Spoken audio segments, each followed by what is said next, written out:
Welcome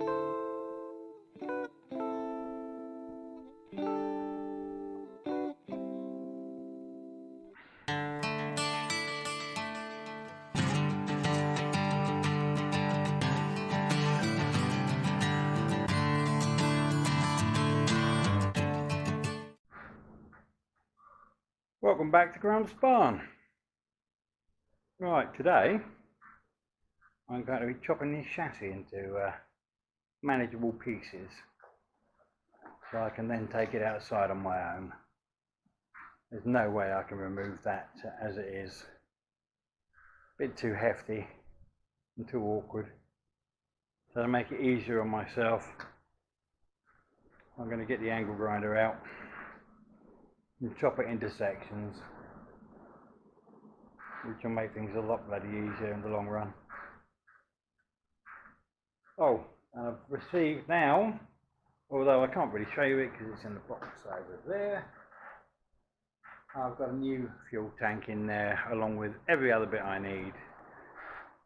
All new fixings, rubbers, bolts, you name it. So I can finally put one of those on when I need to. Right. The only other bits I'm going to have to order still will be the rubbers for the suspension all round. I think I will just replace the bloody lot. I worked it out the other day.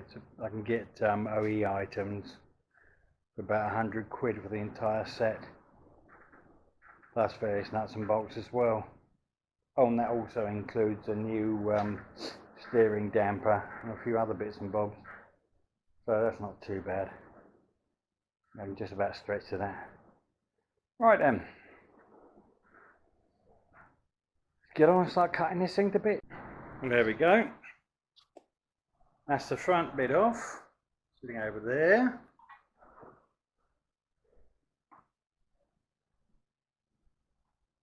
Yeah, I should be cutting this into about 4 pieces probably to make them easier to manage. I want a quick tip if you haven't thought about it. If you cut under the bottom first, then up your sides, on both sides, and then cut across here carefully, across the top, on both sides. That way it stops it going out of control or anything. The only thing it can do is swing down. And if it swings down, it's not going to do a lot of damage. Whereas if it swings up in the air or tries to, or anything like that, it could go out of control and you could get belted by it. So yeah, for safety's sake, cut along the bottom, then the sides, then the top. And the good thing about using an angle grinder is you normally miss a little bit here and there, so you can just belt it with a hammer and it'll all fall apart at the end. Right, on to the next bit. Now I'm probably going to cut it somewhere about here, sort of in the middle, and then I shall cut it at the back, probably here, just in front of the shock mounts, core mounts, spring mounts. Get there in the end. Right, here we go. Oh, and if you hadn't noticed, that's what I held the back up end up on eventually. The old high lift, it does have a use. Great for that. And it doesn't really matter if it does fall over. I haven't got far to go. And it doesn't weigh that much compared to most things. Right, back in a bit. Right, well that's the second part now off. As you can see, I attached the chains to it, so it's being held at this end. I've supported the other end here. It's obviously supported in both places so the hole doesn't fall off. And that's how I shall carry on. I shall now have to move everything around a bit so I can get the crane further up this way so I can support the weight of this part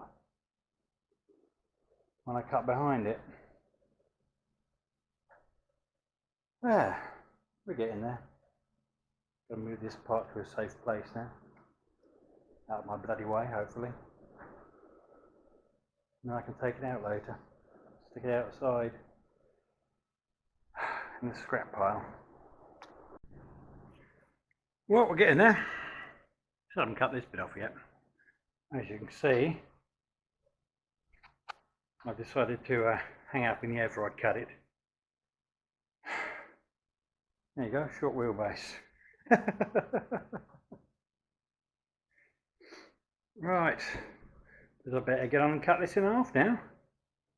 I've got the other bits over there out of the way for the minute. We will shortly be joining them. I'm going to have to move the engine before I can open the bloody door to get the other stuff out, but never mind. It'll be done. Right. There we go. Well, there we go. Oh, mind a finger. Right. All packed up against there, 3 of the bits. The other one's sitting here because I need to still remove this bloody step and the tow ball and associated bits. I don't know if these bits of metal are going to be any good, but they feel alright. Feel very thick actually still. I'll clean them up, see what's left. Once I've got them off. And the other thing I've got to do is sweep this bloody floor up. About half a ton of crap come out of that chassis so far. But every time I move something, there's a shitload of crap falls out the bottom. But there we go. We're getting there. Now the old chassis is in bits. I'm going to have to use the new one, aren't I? Have to get a lick on now. Blimey. Yeah. Now we've got the uphill struggle of getting everything cleaned up, sorted out, put back. What you see is filthy. Well, I don't know how much of that crap I really want to remove off there, because I bet it's lovely underneath that. Got so much grease and oil and crap on it over the years. I bet it's beautifully protected under there. Well, we shall see. Oh, I will be cleaning it off. Give it all a rub down. Coat of paint.